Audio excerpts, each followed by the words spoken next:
We'll make sure you're all set up. Tom has a big head, apparently. Give me a little more. There you go. Yeah. A little more cord there. Are you kidding me? 11-point win against Bishop Mack. Another 2A team that you beat. Stephen McGrath still on the bench for next few games. What can we say, Coach? That was a big win. There's no question about it. That was a big one. They're a very, very good team. They won the Braidwood shootout. You know, they're big. I don't know if they won football, but they're a very good football school.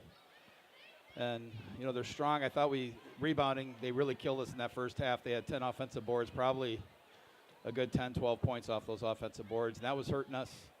I thought Willie did some, you know, every time they got in the game and they got tied or they went up, he just did something to bring us back, had some good shots, good looks to the basket. You know, the only thing that was really working tonight was getting Willie in that box and trying to free him and jack up the high screens.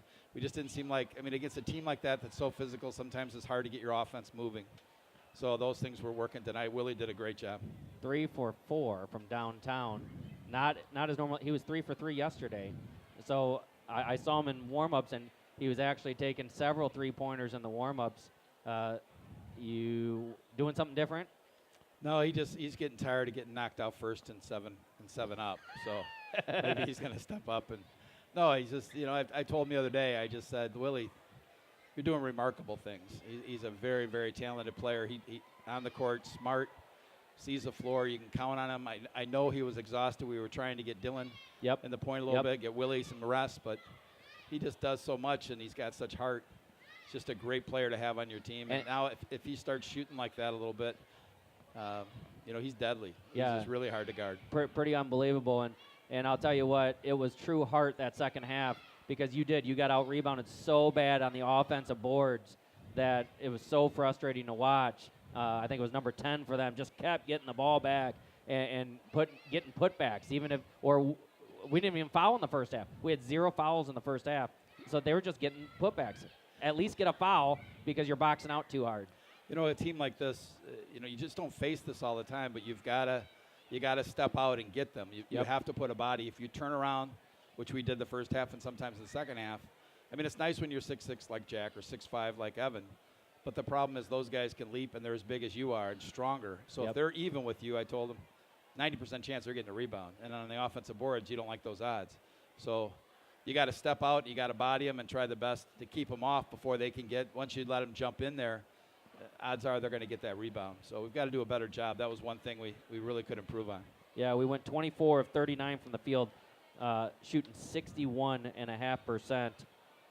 But we only shot 13 three-pointers this game, which was good. I was glad we only shot 13. Yeah, they were guarding Cam the first couple times down the floor. He got some wide open looks, but after that they wouldn't come off. Not one bit. And so that opened it up a little bit for Willie and Jack because they weren't helping so much. They were staying out on those shooters a little bit, so that helps. You know, even when Cam's not scoring, he's still such a weapon out there that people have to affecting engage. a lot of things. They've got to keep a guy at least committed to him. It was happening to us a little bit with Evan on their good shooter. Correct. It's hard to help off him because you know that kid's going to they're going to throw it out and he's going to have a wide open three. Yeah, I loved seeing switching of defenses there at the end. Really shakes things up. I mean, Bishop Mack had no idea what was going to come. No one did. You were just calling out different plays, and our guys are able to morph into the new defense instantly. They're really accustomed to it.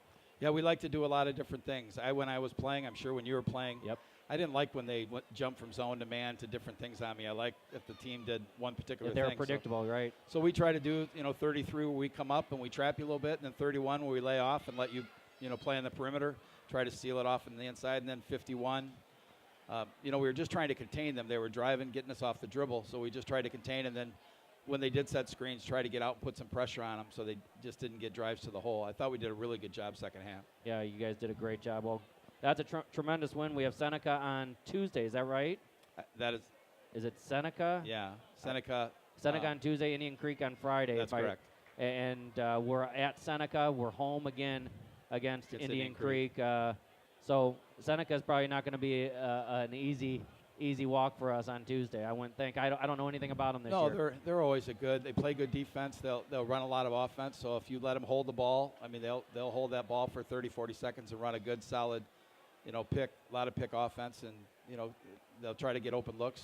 Hopefully, I mean last year that was kind of the turning point when they came and beat us here. We played real poorly. The kids will refer to it as the Seneca practice. Oh yeah. So we kind of readjusted. We also learned that Jack was out for the season last year.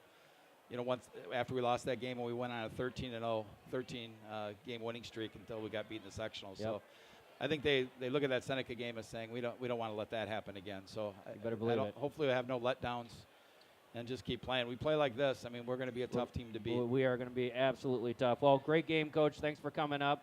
We appreciate it so much. Fantastic win. I mean, to win by 11, we're pretty excited about that. I appreciate that. And we appreciate all you do. There's so many people that really are enjoying this. I see it on, the internet, people from all over. Oh, yeah. Newark, people that have moved out of the area, they get a chance to watch the game. So I really appreciate this. I think they've really enjoyed it. We get a lot of good comments, so I'm thankful that you're doing this. Yeah, appreciate it. Thank you. That's Coach Rick Tollison for Newark Norseman. They go up 15-2, 4-0 in the conference. This is Phil Chapman for Norseman Basketball. We'll be signing off. We'll see you on Tuesday night.